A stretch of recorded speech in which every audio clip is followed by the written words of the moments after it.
بسم الله الرحمن الرحيم الحمد لله رب العالمين الرحمن الرحيم مالك يوم الدين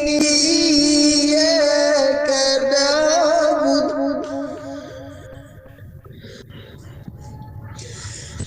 إياك